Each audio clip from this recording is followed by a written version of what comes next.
Thanks. My name's Charlie Weinberg. I'm the director of a small NGO in the UK called Safe Ground. And what? Who is Charlie? If we ask that most basic question, who is Charlie? Oh, I wasn't quite prepared for that question. I mean, Charlie is. By training, I'm a youth worker. I have a lot of therapeutic training in my background.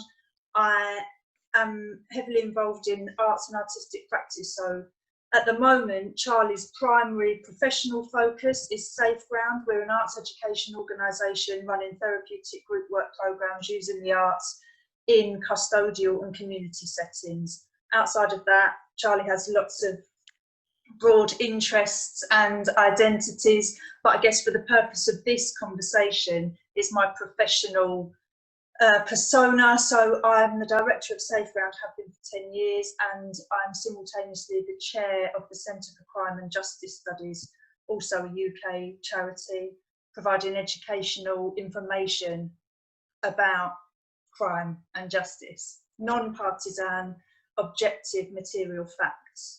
Fantastic. Thank you so much, Charlie. And I know we're going to be together in the upcoming conference, and very excited to have you. Truly an honor to have you. And of course, we know the narrative around, business and technology and people, if you will, in society, and the different themes of risk and uncertainty and randomness and complexity and all the other things. What is your perspective? Please, would love to just kind of get your perspective and begin to explore it a little bit together. I mean, the narrative and the themes are quite broad, and they are multiple. So when I was thinking about this in this conversation with you, excuse me, I was thinking about my connection being Brian Rich. And I know Brian because when I was searching for some information about future-proofing, which was the theme of a strategic away day I ran last year for Safe Ground with staff and trustees, Brian's webpage came up, because he's dedicated a whole webpage to future-proofing. And when I read through his I think it's 15 bullet points about future-proofing in an architectural context, how to future-proof buildings, it really inspired me. And I saw the tangential application of those principles to organisational design and development. So I asked Brian if I could use his ideas, and he said yes. And we've been in touch ever since, and that's how I've come to be involved and met you, Si. So I guess part of the narrative for me, if future-proofing is a kind of starting point, has been thinking about the current situation and the architecture, I suppose, of systems and processes and organisations and institutions. Because I don't know if you're aware, but yesterday, Bristol, the people of Bristol were successful in toppling a statue of a wealthy slave owner. Some of the narrative around his statue being there is because he was a philanthropist. Yeah. So, they kind of offset his slave owning credentials through his generosity and benevolence. But of course, where was the money coming from that he was there?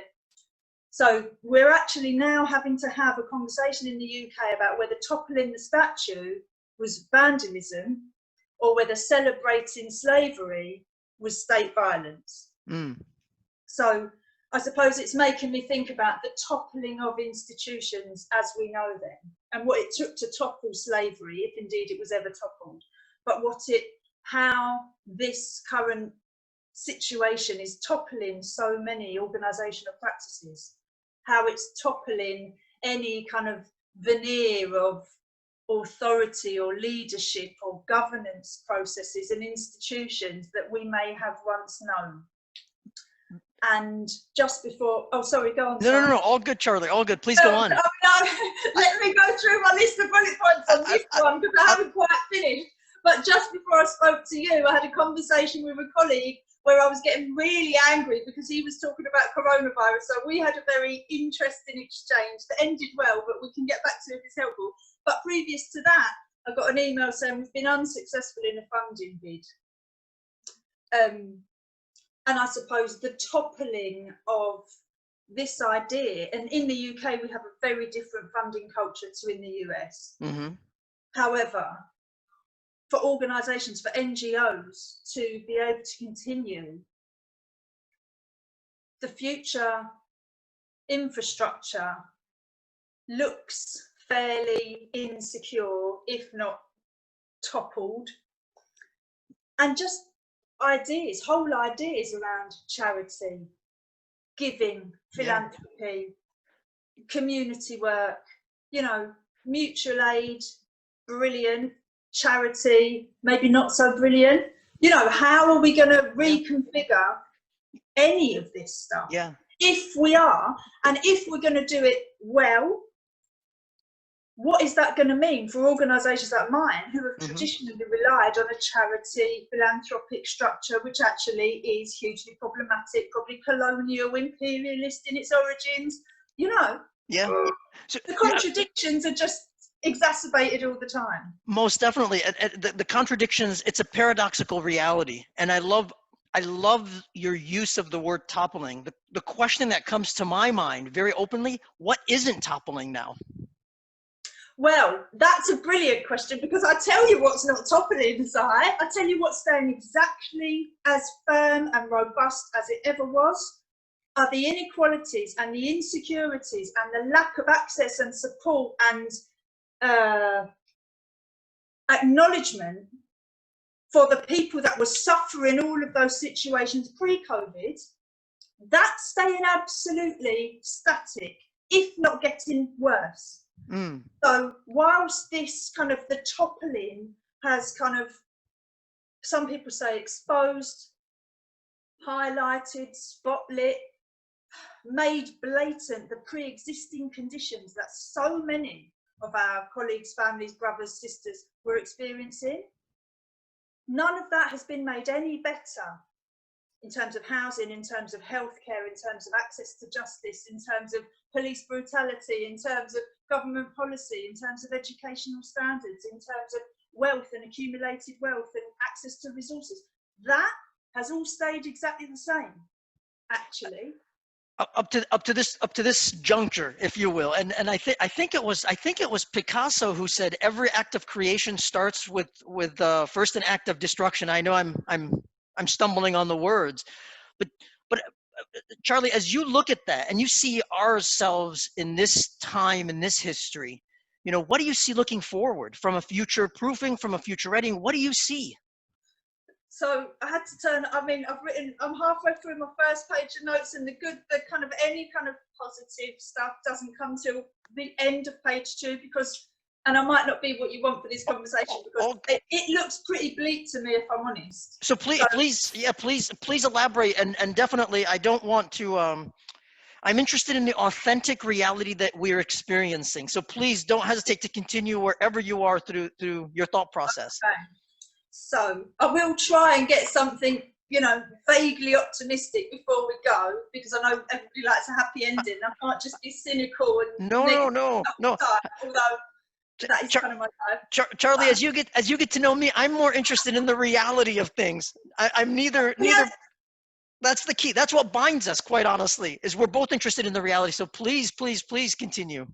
Thank you. And I do, you know, reality is really complicated, isn't it? It's not one thing. It's not all good or all bad. But I think so one of the things that I think is really important, that the preparation for this Transcending the Crisis has helped me kind of focus on, is the loss of nuance and the loss of complexity in our thinking, and the loss of spaces to think hard and difficultly about things. That seems to be a rare place at the moment.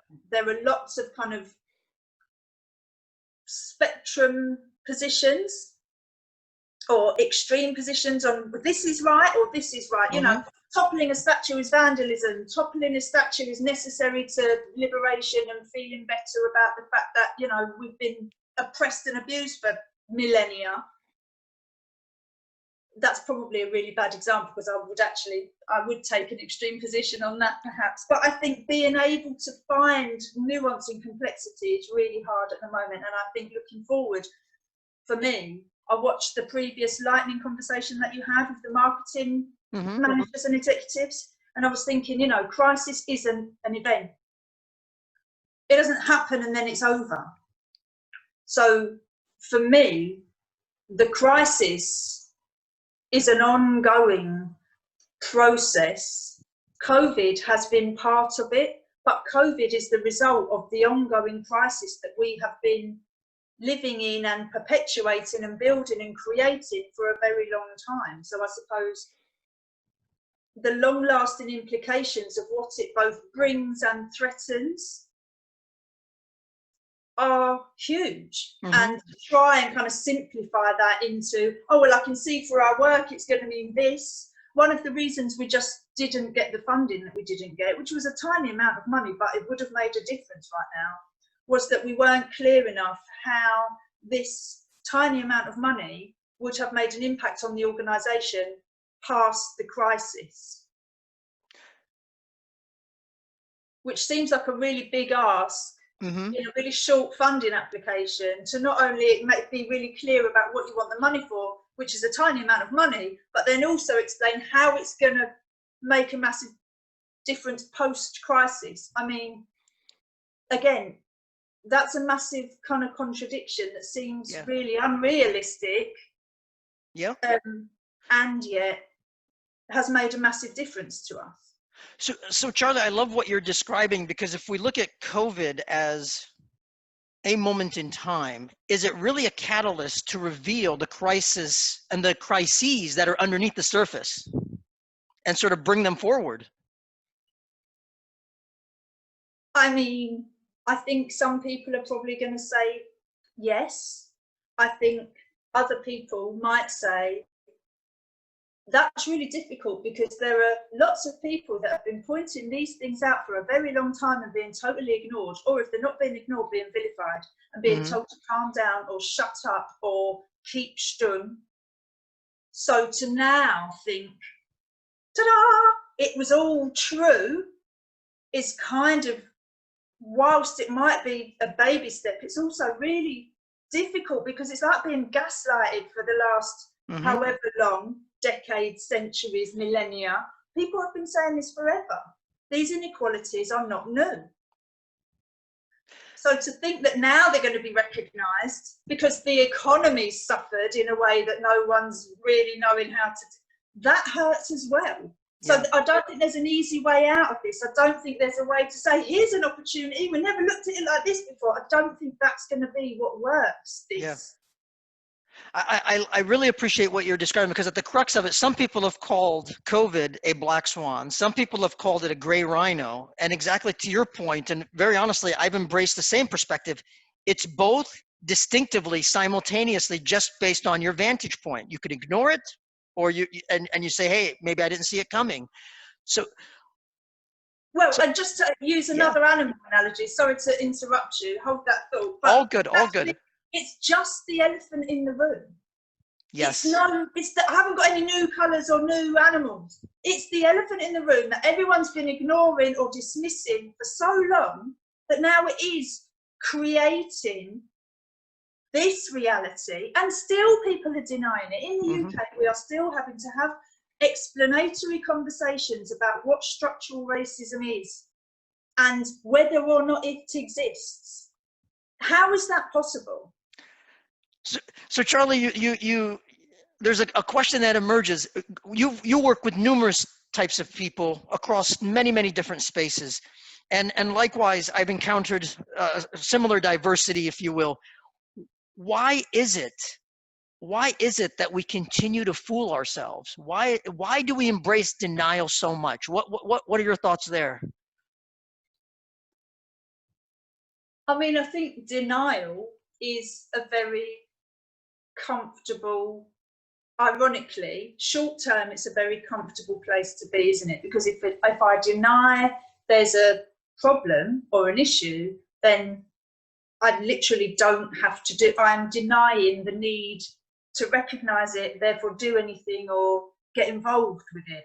You know, I've got you can't see, but there's a kind of half wall between me and the kitchen here. So even if there were washing up in the sink, I wouldn't have to worry about it. You know, I can sit and look this way as if everything is fine. The state of my kitchen is really out of sight, out of mind. I think denial serves as a perfect balm to the what would otherwise drive responsibility or accountability or action or insight or compassion or empathy or involvement. I mean, why would anybody deny anything? Why do they say alcohol isn't the first step, is recognizing you've got a problem? Because no, I haven't means that I can continue to drink. Because the thought of not drinking anymore is petrifying to me. It's terrifying. What am I going to do? You know, I've structured my entire life around it now, to the point where literally every minute of my day is spent thinking about my next drink or my next opportunity to have a drink. If I take that away from myself, I've got to replace it with something. That's, and sorry, but no, please go on, Charlie. That links, I think, to the piece that I was also thinking about, which came up in one of the reflective groups that we're running. SafeGround's been running open reflective groups just for people, anyone. And one of the things that arose in one of our early reflective groups was the idea of resilience, and it being quite an individualized thing, as if it's a characteristic that some people have and some people don't. And we came up with this idea of creativity.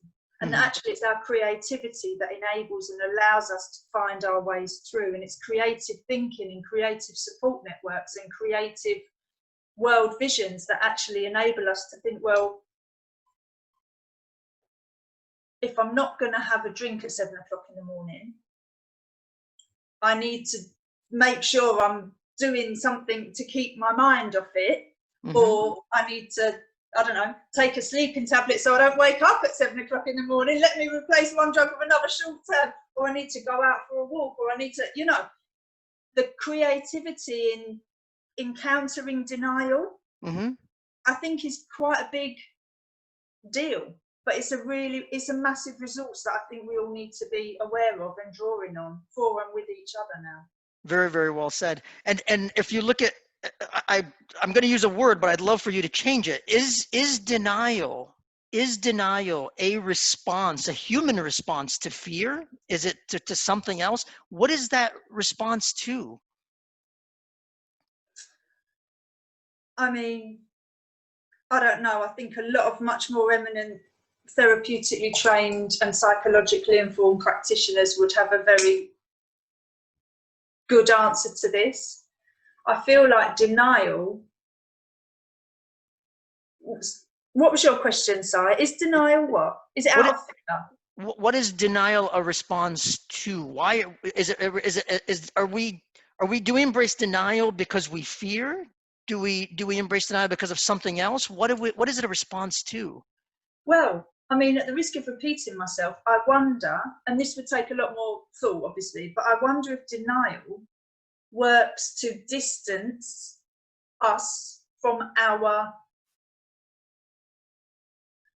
part in a situation or a thought process or a reality. So you say, you know, Charlie, I really found it difficult when you went on and on about creativity. I thought that was a bit insensitive. And I say, no, it wasn't. No, I didn't.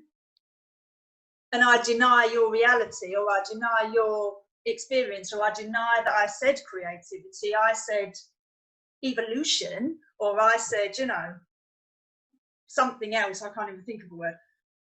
What am I denying? I'm denying myself the opportunity to have a conversation with you about it. I'm denying what you experienced and what you think happened. I'm denying that I had any part to play in being insensitive or creating a hostility between us. I'm denying our chance to really think about, well, what just happened?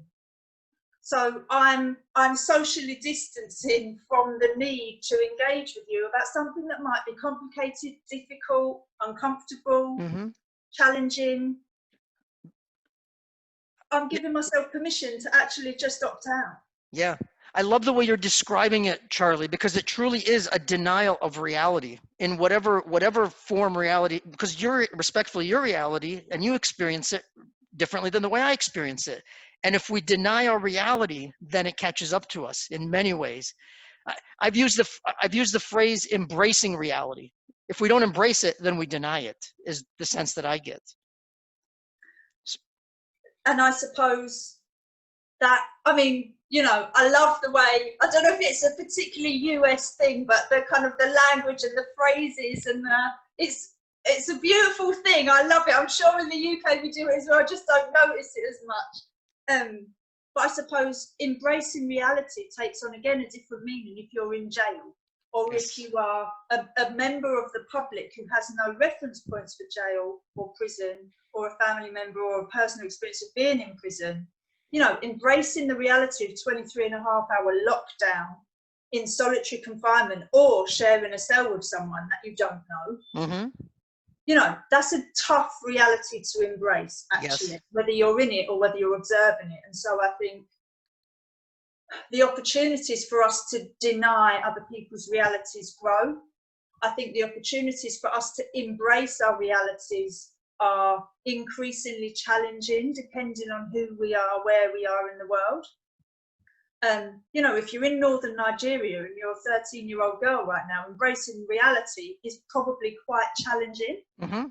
Where if you're getting homeschooled and both mum and dad are furloughed, and you know, you've got a 26-inch screen TV, and so like you say, depending on where you are in the world, it's totally, embracing reality can be hugely challenging. Yeah, it's to your point, it's challenging and unique to the context, and exactly to what you said earlier when we first started.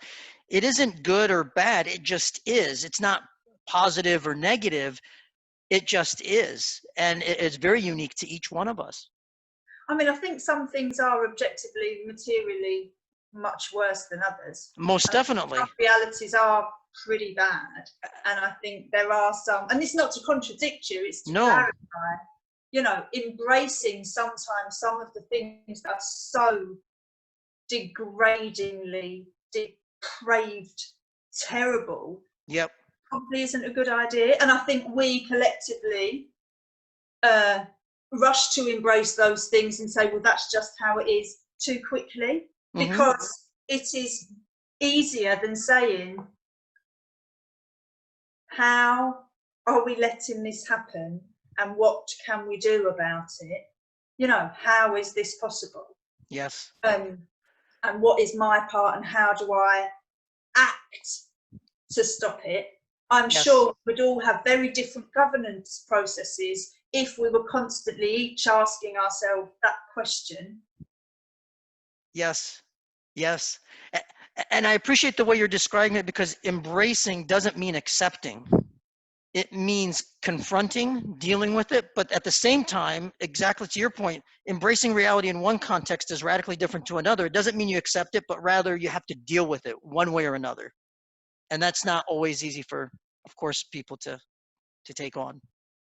I think it's really challenging. And I know it's changing the subject slightly, but in saying that, you make me think about another, I think, really interesting aspects of this new reality, this part of our reality, in terms of boundaries. And how, you know, because embrace, you don't always want the embrace that you get. So who's embracing whom, under what conditions, and with what consent?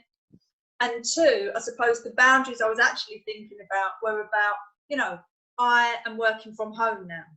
So my home is now also my office, where I do lots of work with people. Sometimes it's quite emotional and quite kind of profound in terms of thinking through emotional processes. So where in the real world I would have a train journey or a bus journey or a walk or some distance between finishing that and coming to my house, now I've got the distance from my dining table to my settee to process it, and it's all happening in the same space. Yeah. So a lot of my boundaries, and of course I'm not in the same room as you now, I'm talking to you through this yellow box.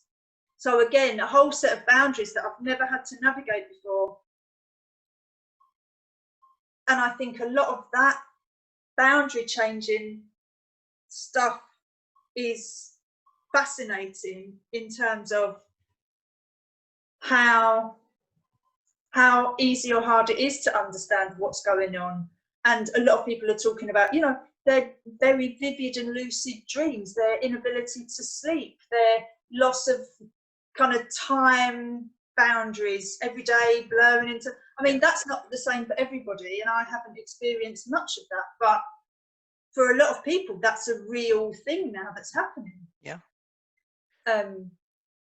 So the whole embracing thing kind of took me into boundaries, I guess. Yeah, it's so I know we've crossed our time by significant, but I am so happy that you're participating in the upcoming event, Charlie, because I think the perspective that you bring forward very openly is one that needs to be recognized and engaged, and I think it's very powerful, Charlie. Well, I mean, thank you for being so kind and generous. I mean, talking to you one-to-one in my living room is fine. Let's see what happens when it's out there in the world and we've got 300 people listening and all challenging me on it. But I mean, it's one tiny part of one tiny brain, isn't it? So I'm glad to have been invited, and thank you very much indeed. It's a pleasure to see you. Likewise, Charlie. Any closing thoughts before we close off on this element, on this conversation? Anything else you'd like to add?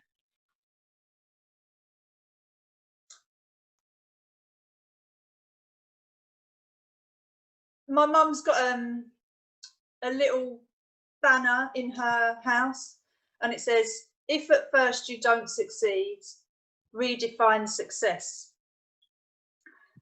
So I suppose one of the things that I'm thinking about is, how do we redefine success, and how do we think about, I think there are some huge obstacles that are going to come. I think there's a lot of things that are going to get harder and worse. And I think that integrity and keeping doing what we believe to be the right thing, and deviating where necessary, but not deviating from our values. Mm-hmm.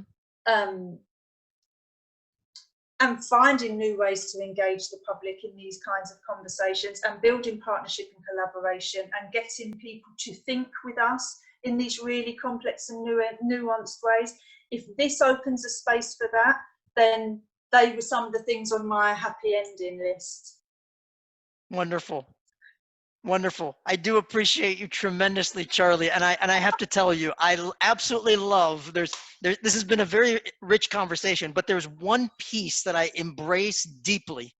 And that piece is the pause that you took a few minutes ago, because that was so enriching just to be together in that pause. Thank you for that, Charlie. A lot of people say the best bits about when I'm talking and when I'm silent. So thanks, Si. it's because it brings it all together. So thank you for that. Really lovely to speak to you. Thank you so much. And I look forward to seeing you next week. Thank you so much, Charlie. All the best. Thank you.